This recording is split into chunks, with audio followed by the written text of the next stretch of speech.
March 7, 1944, at 12,000 feet above Brandenburg, Oberlut, Lieutenant Wilhelm Hoffmann of Jagdgeschwader 11 spotted the bomber stream crawling across the sky like a living wall of silver giants, and he felt that familiar mix of annoyance and confidence that had followed him through so many raids, because this scene had repeated itself countless times, and it always ended the same way, with the Americans dropping their loads and turning back west, while their short-legged escorts peeled away somewhere near Hanover, leaving the heavy bombers exposed for the kill. So Hoffmann checked his fuel gauge and felt reassured by the reading, because he had full tanks and almost 3 hours of combat time ahead of him, while the Mustangs, those new American fighters with bubble canopies and bright artwork and strange proportions, barely had enough fuel to stay over target for 45 minutes, and every German pilot knew it, because the mathematics of air fighting did not lie, as a P-51 burned 65 gallons an hour in ideal cruise, and its 2 drop tanks held 150 gallons each, yet once combat began, fuel consumption tripled, meaning that by the time they reached Berlin, those fighters should have been coughing on fumes and turning back in embarrassment, just like always. And Hoffmann even remembered the briefing the week before, when Major Klaus Brecht Schneider had laughed loudly after hearing American claims that their new Mustangs could fly 5-hour missions, and the Major slammed a hand on the table and declared that his grandmother could glide for 5 hours, and that the Mustang was nothing more than a shiny Spitfire with bigger tanks, and that the American escorts would turn back at Dummer Lake as usual, and everyone had laughed with him. Because for 3 years this pattern had held without exception, but today something felt different, and the first sign came from Feldwebel Ernst Muller, flying 2,000 feet below, who called out that the escort fighters approaching from the west were not breaking away at all, and Hoffmann frowned, because this made no sense, and through the high thin haze he could make out unmistakable silhouettes of P-51s still tucked around the bombers far beyond the point where they should have been heading home,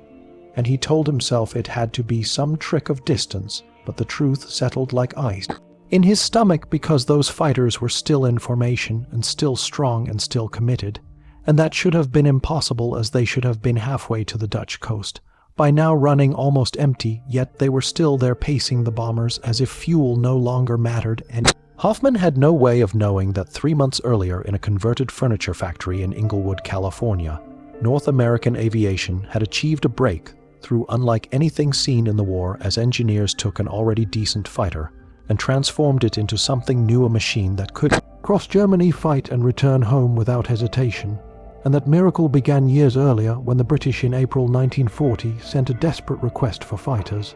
and North American aviation accepted the challenge, promising a prototype in 120 days, when most companies took 2 years, and Edgar Schmude, the chief designer, worked day and night, pulling every engineer from their other projects to meet the impossible deadline. And by October 26, 1940, the NA-73X flew for the first time, and though it showed promise, its Allison engine gasped above 15,000 feet, forcing the British to use it mostly for reconnaissance and attack roles, and no one believed the plane had a future beyond that until April 1942, when Rolls-Royce test pilot Ronald Harker flew a Mustang and instantly realized its potential, and he wrote a memo urging that the airframe be combined with their Merlin engine, because the laminar flow wing gave the Mustang unmatched efficiency, and all it lacked was a proper power plant. And when the first Merlin-powered Mustang flew on November 30th, 1942, everything changed, with speeds rising to 440 miles per hour and ceilings above 42,000 feet.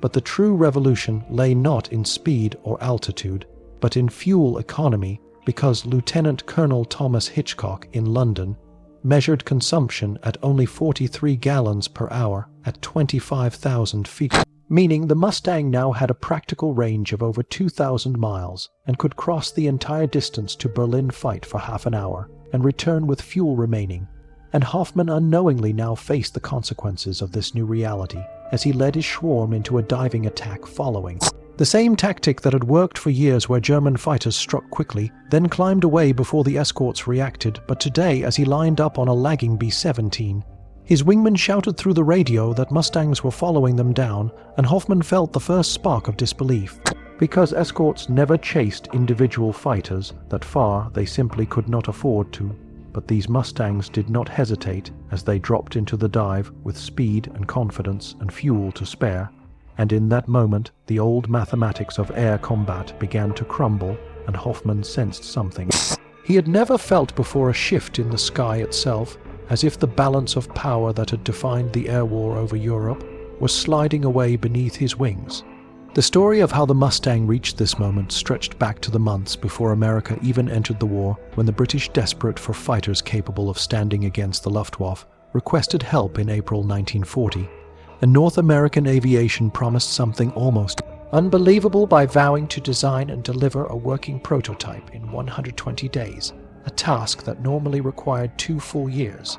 And Edgar Schmude, the relentless chief designer, refused to sleep for the first 72 hours as he redirected teams from every department and filled the drafting tables with new sketches 24 hours a day. And by October 26, 1940, the experimental Mustang, designated NA-73X, took to the sky for the first time and impressed observers with its smooth flight characteristics, though it remained limited by the Allison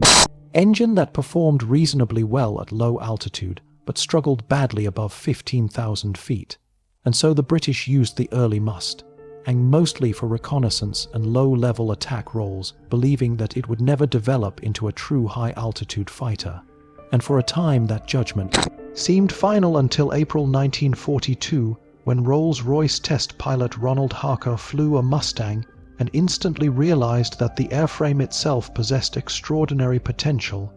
and he wrote a memo urging that the Mustang be paired with the Merlin engine, which could provide the power needed at altitude, and that memo would end up reshaping the entire air war because the Mustang's laminar flow wing reduced drag dramatically and extended the range far beyond anything previously fielded.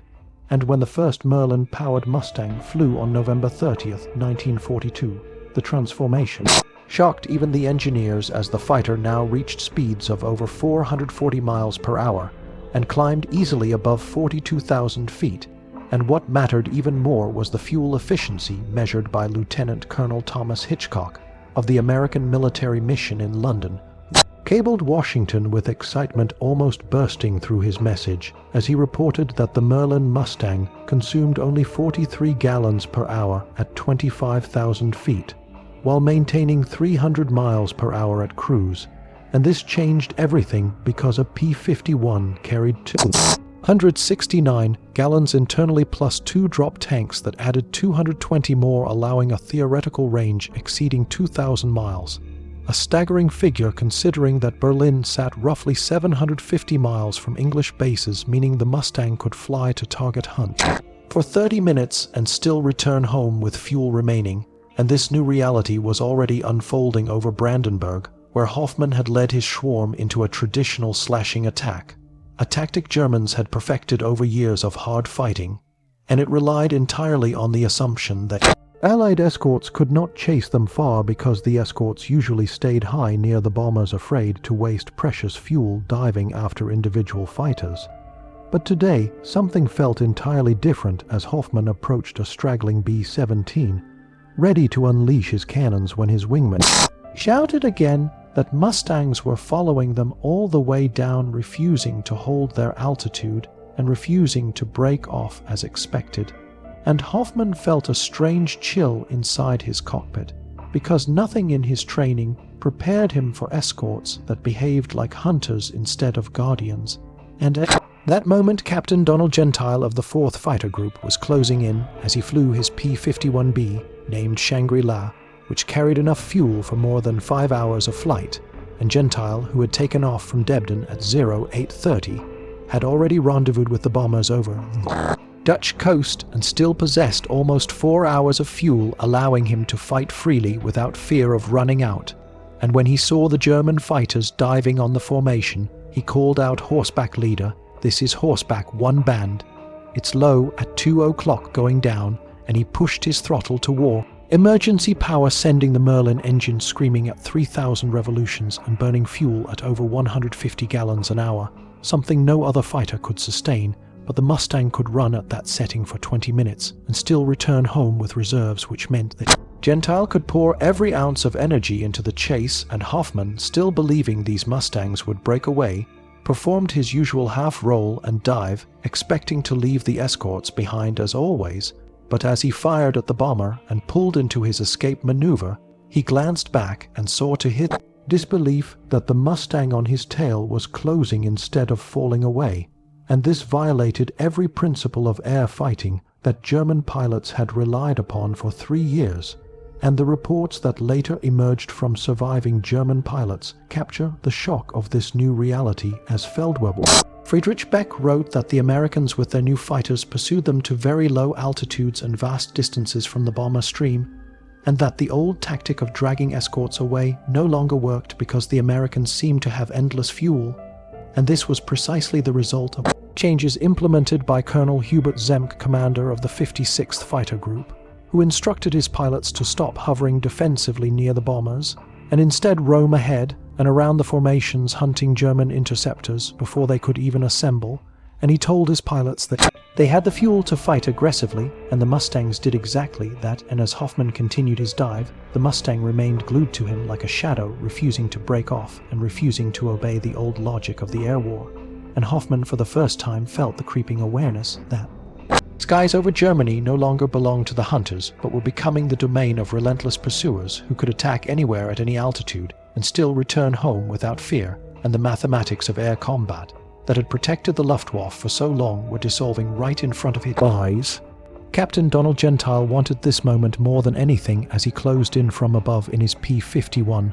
while the Merlin engine roared with a steady, angry rhythm that promised power without fear of running dry, because unlike earlier Allied fighters, his machine carried enough fuel to roam more than 5 hours, giving him the freedom to hunt instead of merely react, and he had taken off from Debden at 0830, met the bomber stream near the Dutch coast, and still held nearly 4 hours of fuel, which meant he could chase German fighters as far and as long as he wished, and that single advantage was rewriting everything the Luftwaffe believed about the air war, because for 3 long years German interceptor pilots had relied on a strict formula of energy management in which altitude meant stored power and speed meant life, and both sides understood that whoever controlled energy controlled survival, and the Germans had perfected diving attacks, slashing through the bomber formations at high speed,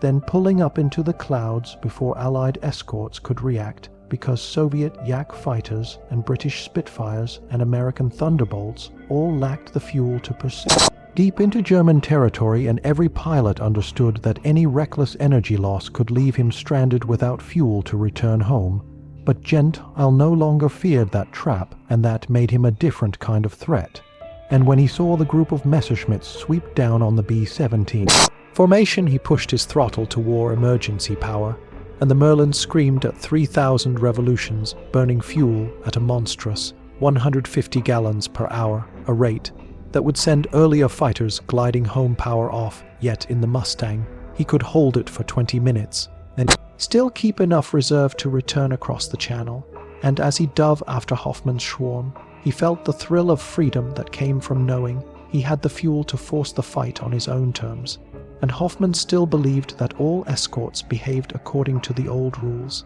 and as he fired a burst of 20mm cannon shells through the right wing of a straggling bomber, he expected to roll away and vanish as he always had, because American escorts always broke off, always climbed back to the bombers, always saved fuel, always hesitated. But as he pulled into his dive escape, Mustang refused to disappear and instead closed the gap with frightening determination, and Hoffman, for the first time, felt real disbelief, because nothing about this situation matched the pattern that had guided Luftwaffe doctrine since 1941, and the shock he felt would soon spread through every German fighter group, because the Mustangs had turned the air war upside down. And in the weeks after these missions, German pilot reports began to reveal a new fear taking hold, as men who had once considered themselves unmatched hunters wrote about being pursued to low altitude, chased far from the bombers, and cornered in places where they had always felt safe. And Feldwebel Friedrich Beck recorded in his squadron log that the new American fighters followed them with puzzling persistence, and that attempts to drag the escorts away from the bombers no longer created openings, because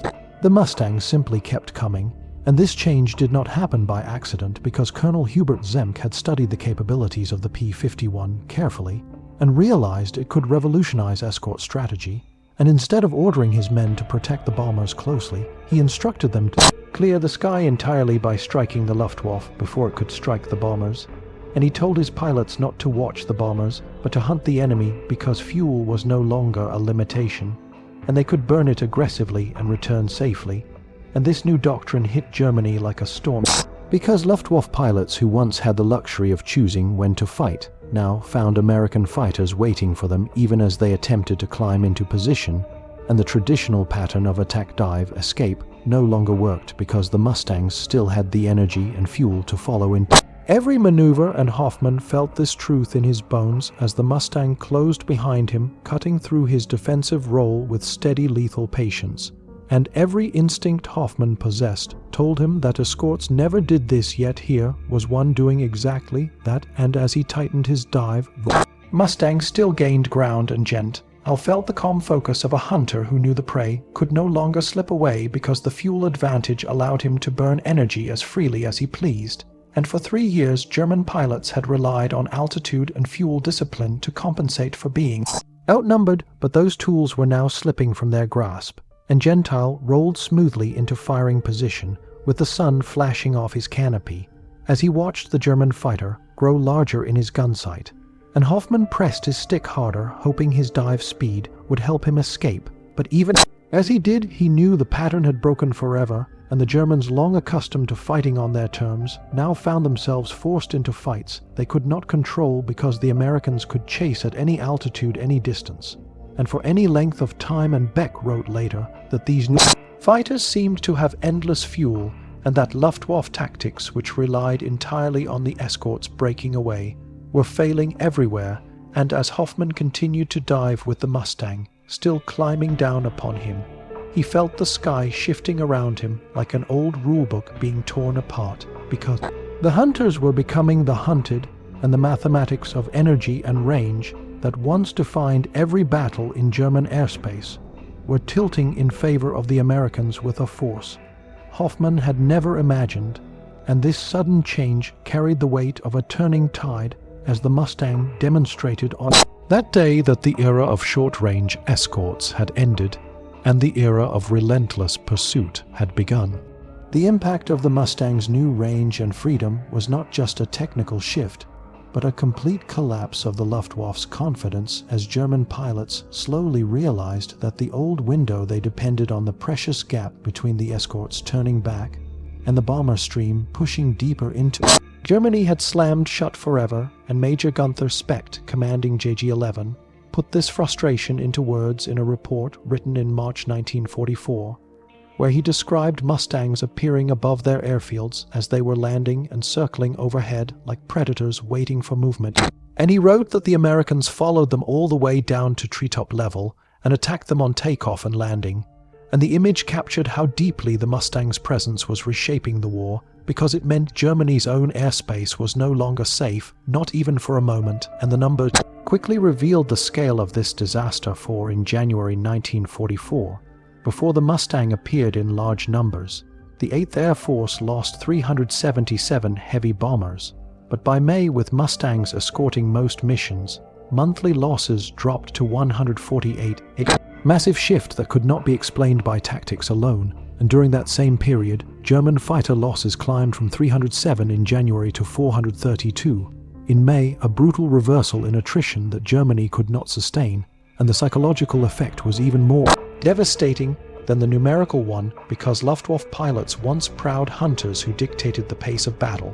now felt chased across the sky, and Lieutenant Heinz Koch wrote in his diary that the hunters had become the hunted, and that the Americans were always present, circling like sharks around a sinking ship. And his words showed how the fear grew each day as Mustangs roamed with freedom over every corner of German territory, and that freedom allowed American pilots to embrace a new tactic called freelancing, meaning they did not remain glued to the bombers, but instead spread outward, hunting targets of opportunity. And this tactic became possible only because the Mustang had the fuel to linger over enemy territory, and because pilots no longer needed to ration every drop. So, after dropping tanks and completing escort duties,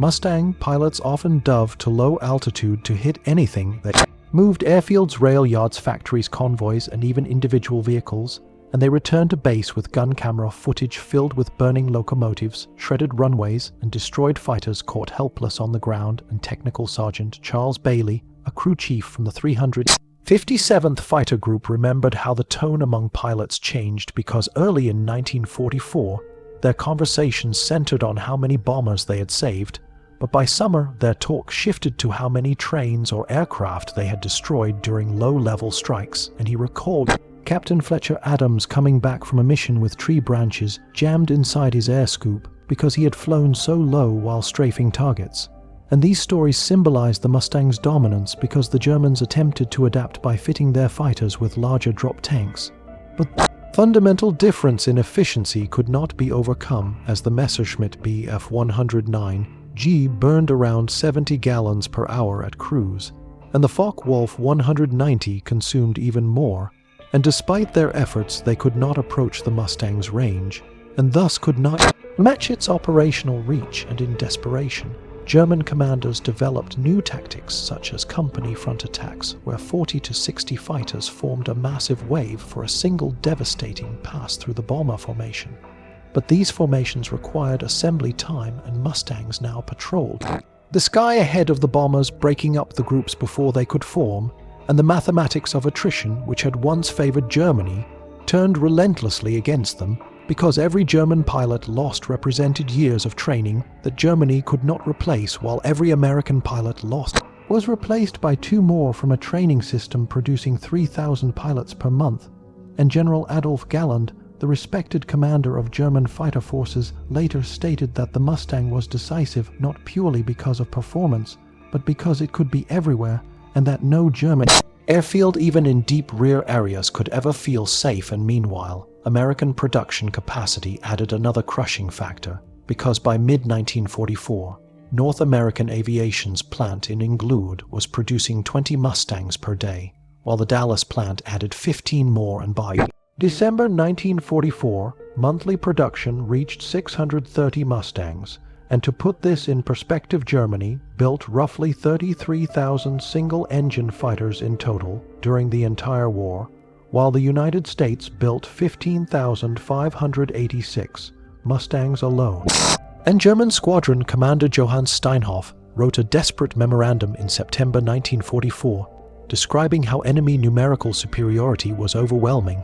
But worse was the Americans' operational freedom, because German pilots had to conserve fuel while the Americans wasted it freely, and German pilots had to calculate every turn while Americans attacked with reckless abundance. And he wrote that they were fighting the arithmetic of the possible against the arithmetic of abundance, a phrase that captured how hopeless the situation had become because the kill ratios reflected reality. As in 1943, German fighters claimed 3 Allied aircraft for every loss, yet by late 1944, Mustangs claimed 6 German fighters for every loss, and the top American aces like Major George Preddy with 26 victories, Colonel John Mayer with 24, and Captain Don Gentile with 23 were all hunting in Mustangs. And these victories were no longer primarily defensive, as they now involved catching German fighters taking off, landing, or trying to reach base. And the Mustang's range even created new offensive operations such as Operation Jackpot, launched in May 1944, in which Mustangs targeted German training bases deep inside occupied territory and flew 700-mile missions to intercept student pilots. And on May 29th, Mustangs from the 78th Fighter Group shot down 12 Messerschmitt 109s flown by trainees over Leipzig in 4 minutes, with instructors powerless to intervene. And the stories from survivors like Oberfeldwebel Siegfried Bethke, who witnessed his students cut down, described the missions not as combat, but as execution, because the Americans had hundreds of flight hours while the students barely had 20. And all these events showed that the Mustang was not merely a fighter, but a weapon that erased the Luftwaffe's ability to control its own sky, and the fear that once belonged to Allied bomber crews now hung over German pilots, who realized each day that their air force was slipping away, one Mustang attack at a time. Every month that passed made it clearer that Germany was entering a battle it could not mathematically sustain because every German pilot lost represented years of training, years of fuel rationing, years of scarce resources, while every American pilot lost was replaced easily by 2 more drawn from a training system producing nearly 3,000 new flyers each month, and this imbalance crushed the Luftwaffe faster than any technological advantage could, and General Adolf Galland, who oversaw German fighter operations, later admitted in interrogation that the Mustang was the decisive weapon, not only because it was an excellent fighter, but because it appeared everywhere at once and robbed German pilots of the one thing they always relied on: the ability to choose when and where to fight, and even their most remote training bases in Czechoslovakia came under attack by roving Mustang groups. An American production power made the situation even worse as North American Aviation's Inglewood plant pushed out 20 Mustangs a day by mid-1944, while the Dallas plant added 15 more, and by December of that same year, the United States produced 630 Mustangs in a single month, which meant that even as German factories burned under Allied bombs, Mustang production only grew stronger. And during the entire war, Germany built roughly 33,000 single-engine fighters, while the United States produced 15,586 Mustangs alone, many of them arriving at a time when Germany could hardly keep up fuel supply for the aircraft it already had. And German squadron commanders felt this pressure constantly, as Colonel Johann Steinhoff, commander of JG-77, wrote in a desperate September 1944 memorandum that numerical inferiority was overwhelming, but worse was the Americans' operational freedom, because German pilots had to conserve fuel from the moment they took off, while the Americans wasted fuel, aggressively, had the luxury of burning it freely, and executed attacks without hesitation. And Steinhoff described their situation as fighting the arithmetic of the possible against the arithmetic of abundance, a phrase that captured the hopeless reality that the Luftwaffe could no longer bend the rules of combat in its favor, and this truth became painfully visible in kill ratios which had once leaned toward Germany, because in 1943, German fighters claimed 3 Allied airplanes for every one they lost, but by late 1944, Mustangs were claiming 6 German fighters for every American loss, and almost every top-scoring American ace flew the Mustang, including Major George Preddy with 26 victories, Colonel John Mayer with 24, and Captain Don Gentile with 23, and their victories were not primarily defensive encounters protecting bombers, but offensive kills catching German fighters taking off, landing, climbing for altitude, or retreating from battles they could no longer control. And the Mustang changed the war not only in air-to-air combat, but also in the destruction of the Luftwaffe's training system, through long-range missions like Operation Jackpot, launched in May 1944, which aimed directly at German training bases deep behind the lines, and Mustangs flew 700-mile round trips to intercept student pilots who barely had 20 hours in fighter aircraft. And on May 29th, Mustangs from the 78th Fighter Group caught a full German training flight over Leipzig, shooting down 12 Messerschmitt 109s in 4 minutes as instructors struggled helplessly to save their students, and one of these instructors, Oberfeldwebel Siegfried Bethke, later wrote that what he witnessed was not combat but execution, because the Americans had hundreds of hours in powerful machines, while the young German flyers scarcely understood their aircraft, and this disaster repeated across Germany as experienced Luftwaffe pilots were forced into impossible situations where every engagement brought the risk of losing both seasoned men and inexperienced trainees at rates Germany could never sustain, and production shortages only deepened the crisis because German fuel stocks were collapsing, and pilots often received only 1 combat sortie per day, while American Mustang pilots flew 2 missions regularly, taking off at dawn, escorting the morning bombing raid to Munich, returning for refuel and lunch, then flying again to Frankfurt in the afternoon. And Captain Robert Johnson of the 56th Fighter Group described a typical late war mission in which they escorted the bombers to target, then half the group broke off to hunt, and he would drop to 5,000 feet and fly east until he found something, airfields, rail yards, or convoys, because German forces had no choice but to move supplies in daylight on certain days. And when they did, Mustangs were always there, and Johnson once chased a single German truck for 30 miles simply because he could, because he had the fuel, and because the Mustang made it possible to turn the entire German countryside into a battlefield, and even American training changed because pilots arriving in England received extensive instruction on how to use the Mustang's endurance to maximize time over target, not conserve fuel, and they learned precise engine settings that could add half an hour to their hunting time, while German pilots were taught the opposite: conserve every drop and avoid unnecessary combat, because they needed fuel merely to return home. And this shift in mindset ate away at German morale, and Lieutenant Oscar Busch of GG3 wrote his wife in February 1945, describing how the Americans owned the sky and how German pilots took off in darkness and landed in darkness to avoid the hunters, yet sometimes even that was not enough, as one pilot, Weber, was shot down during landing with his gear down and flaps extended.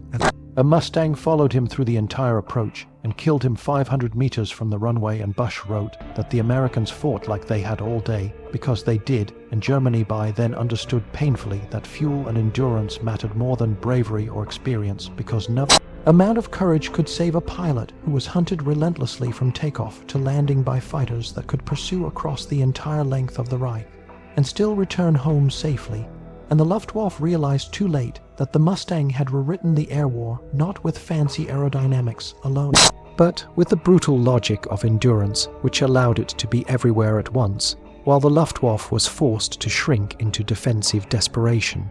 By late 1944, the Luftwaffe was no longer an offensive force, but a cornered animal fighting day after day with less fuel, fewer pilots, and fewer options, as the Mustang's relentless presence shattered every tactic Germany once relied on, because although their fighters were still fast and agile, they simply could not fly enough nor stay in the air long enough to challenge the Americans, who now dominated the sky from sunrise to sunset. And the Mustang's arrival transformed not only combat, but also the daily rhythm of war, because German pilots who once trained confidently in quiet rear areas now lived in constant fear of attack, even during routine practice flights. And Oberfeldwebel Siegfried Bethke described how his entire training group came under sudden assault by Mustangs that appeared without warning, while his inexperienced students struggled to even maintain formation. And he wrote that his trainees had around 20 hours in fighters, while the Americans had hundreds, which meant the encounter was not combat, but execution, and his words carried the weight of despair that echoed across every Luftwaffe base as commanders realized their next generation of pilots were being destroyed faster than they could teach them basic maneuvers. And by December 1944, Germany had effectively lost daylight air superiority over its own territory, which forced Hitler to launch the Ardennes offensive on December 16th. Under strict orders that the attack should occur only in bad weather, so American air power would be grounded, because even German commanders understood that clear skies meant Mustangs and Mustangs meant annihilation. And this truth filtered all the way through the ranks, as General der Jagdflieger Gordon Golob summarized during a staff meeting that month, saying that German pilots took off already outnumbered 5-1, knowing the Americans had better airplanes, better supply lines, and more freedom, and worst of all, the Americans could follow them home and never grant them a moment of safety from takeoff to landing and fuel. Shortages deepened this nightmare because German fighters were restricted to a single sortie per day, and sometimes even that was denied when fuel trains were destroyed, while American Mustang pilots flew 2 missions regularly, taking off at dawn, escorting bombers into deep Germany, returning for lunch, refueling, and heading out again for afternoon raids. And this imbalance broke every remaining German tactic, because even when their fighters attempted to attack with surprise, they often returned home exhausted, low on fuel, and facing Mustangs waiting patiently over their airfields and captains. Robert Johnson of the 56th Fighter Group described this shift vividly when he recalled that after escorting the bombers, his squadron would split up, and he would dive to 5,000 feet, then fly east, simply searching for something to destroy, whether it was a train, airfield, or convoy. Because German forces were forced to travel in daylight occasionally, and any movement meant American fighters were circling overhead, waiting to strike. And Johnson once chased a single truck for 30 miles, simply because he could, because the Mustang's endurance allowed such freedom. And when he returned, his ground crew found dust and debris embedded in his radiators from flying so low. His wingtips nearly scraped the countryside, and this new style of fighting even changed American training doctrine, because unlike earlier wars where pilots learned to conserve fuel, Mustang pilots were taught to maximize their endurance by flying at precise engine settings and specific manifold pressures that extended their time over target by up to half an hour, which meant more hunting, more strikes, and more pressure on German defenses, while German pilots were taught the exact opposite: to minimize maneuvering, conserve fuel at all costs, and avoid prolonged dogfights, because they no longer had the range to gamble. And this difference in mindset created a psychological gap as large as any technological gap, because German pilots faced the sky with fear, knowing they had no sanctuary, while American pilots entered the same battles with confidence, knowing they had time, range, and energy on their side. And letters from German pilots during these final months reveal the mental collapse that occurred across the Luftwaffe, as Lieutenant Oskar Busch of JG3 wrote to his wife in February 1945, saying the Americans owned the sky, and describing how German pilots took off before sunrise and landed after sunset, trying to avoid encounters, yet even darkness did not guarantee safety, because he recounted how a pilot named Weber was shot down inside the landing pattern with his gear down and flaps extended after a Mustang followed him silently through the entire approach and killed him 500 meters from the runway. And Busch explained that American pilots fought like they had all day, because they did, and that Germany no longer possessed the fuel or strength to push them back. And in this environment, the Luftwaffe found itself resorting to extreme measures just to slow the inevitable collapse, including severely rationing fuel-cutting training programs to a fraction of their former size, and compressing flight instructions so harshly that new pilots entered combat with only a handful of hours, which meant they were little more than targets against the well-trained, experienced pilots in Mustangs, and unit commanders complained bitterly that their new pilots were dying in their first engagement because they lacked basic skills and could not even form effective defensive circles. And every German report from early 1945 echoed the same hopeless tone, that the air war had already been lost, and the Mustang had made the loss unavoidable because the Americans had extended their reach deeper, longer, and with greater persistence than any fighter Germany had ever encountered. And even the veterans who survived dozens of missions felt the exhaustion of constant pursuit, because no mission allowed rest and no flight was routine. And German pilots wrote that the Mustangs felt like ghosts appearing at every altitude in every direction with no pattern except relentlessness. And Hoffmann himself, the pilot who once mocked the idea that a fighter could cross Germany and return, found his world shrinking rapidly, because every time he took off he wondered not whether the Mustangs would appear, but when, and this fear repeated across the Luftwaffe, until the oldest truth of war became unavoidable, that courage and skill mattered little, when the enemy could be present everywhere, and stay longer and return in greater numbers again and again, because range had become the new currency of survival, and the Mustang owned that currency completely. By early 1945, the Luftwaffe had reached a point where normal combat doctrine no longer applied, and desperation replaced strategy, because Germany's losses in pilots, aircraft, and fuel had grown so severe that fighter units were forced into measures that would have been unthinkable only a year earlier. And one of the clearest signs of this collapse was the doctrine known as Ramjäger, meaning ramming fighters, in which volunteer pilots were instructed to ram American bombers, if necessary bailing out at the last possible moment, if they could. And this tactic reflected the brutal mathematical truth that conventional interceptions were no longer effective, because the Mustangs destroyed too many German fighters before they ever reached the bomber formations. And even these ramming attempts often failed, because roving Mustangs intercepted the Ramjäger units before they could get close enough to strike the bombers. And pilots who survived these missions described the feeling not as courage, but as inevitable sacrifice, because the skies over Germany no longer allowed anything resembling a fair fight. And the final months of the war revealed the full effect of Mustang dominance in stark statistics, as Mustangs flew 213,873 sorties over Europe, dropping 500,000 gallons of napalm, firing more than 4 million rounds of ammunition, and claiming 4,950 aerial victories, while losing 2,520 aircraft to all causes. And when the numbers were divided, the result was staggering because it meant that one Mustang was lost for every 85 sorties, and that 2 German aircraft were destroyed for every American Mustang lost to enemy action. And these were not inflated propaganda figures, but the cold reality of a force that could be everywhere at once, and the despair of German fighter units grew deeper as their pilot experience levels collapsed until by April 1945, the average German fighter pilot entering combat had fewer than 50 hours in their aircraft, while the average American Mustang pilot had more than 400 hours, and this imbalance made combat almost predetermined, with German pilots often destroyed before they understood the situation unfolding around them. And General der Flieger Joseph Schmid later wrote that the Mustang did not defeat the Luftwaffe through superior dogfighting ability,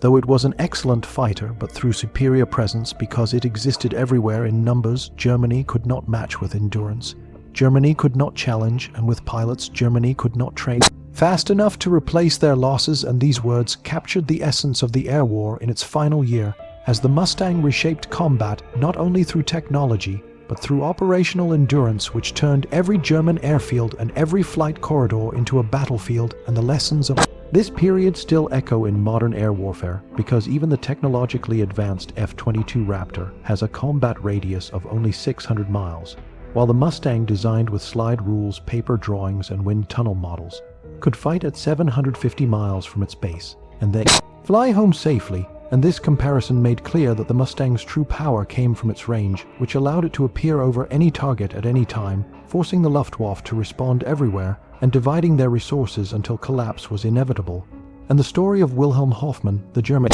pilot who once laughed at the Mustang's claims, revealed how deeply this change struck the Luftwaffe because he survived the war, and in an interview decades later, he described the moment he realized everything had changed on that March day in 1944, when the Mustangs followed him into a dive far beyond the point where escorts normally turned away, and he explained that the Luftwaffe had trained for short violent engagements using altitude and surprise, and then diving away to escape because fuel restrictions limited every maneuver, but the Mustang pilots fought as if they had the entire day, because in truth they did, and Hoffmann managed to shoot down his first Mustang in January 1945, but the victory came at a price because he ran out of fuel soon after and was forced to glide the last 10 kilometers to his airfield, barely reaching the ground before stopping and climbing out of his aircraft. And as he walked away, another Mustang appeared and strafed the field, sending explosions and dirt into the air, and he realized at that moment that the American pilot had followed him home, circling above, waiting for the perfect moment to attack. And he described that instant as the moment he understood that the Mustang had changed everything, because they were no longer escorts protecting bombers, but hunters pursuing their prey across the length of Germany.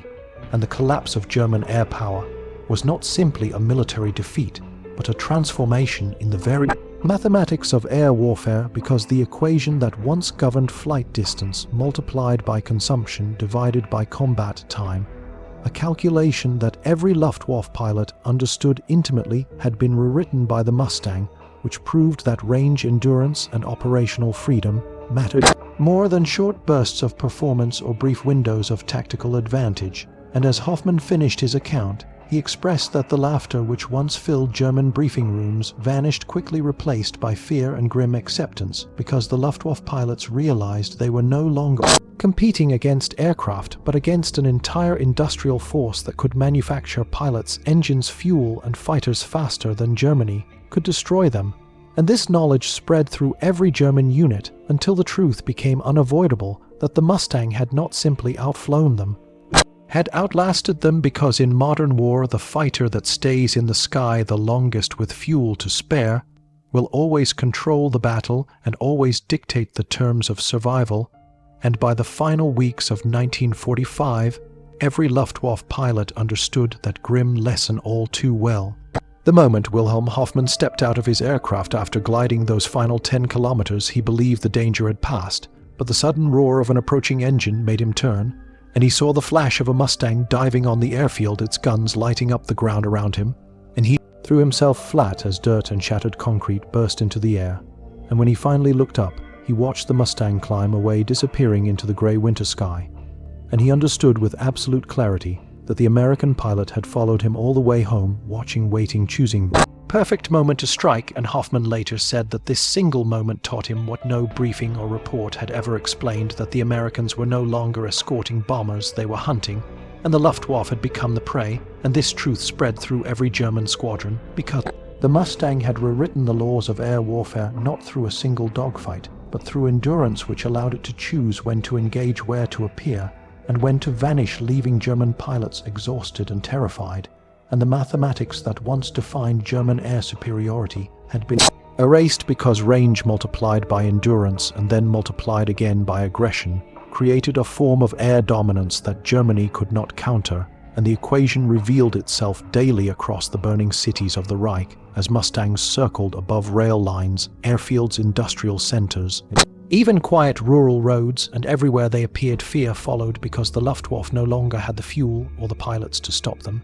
And the Mustang proved the prediction made by Ronald Harker years earlier, that when paired with the Merlin engine, it would become the best fighter in the world, not simply because it could outturn or outclimb its opponents, though it often could, but because it could fly where no other fighter could, and remain there for as long as needed.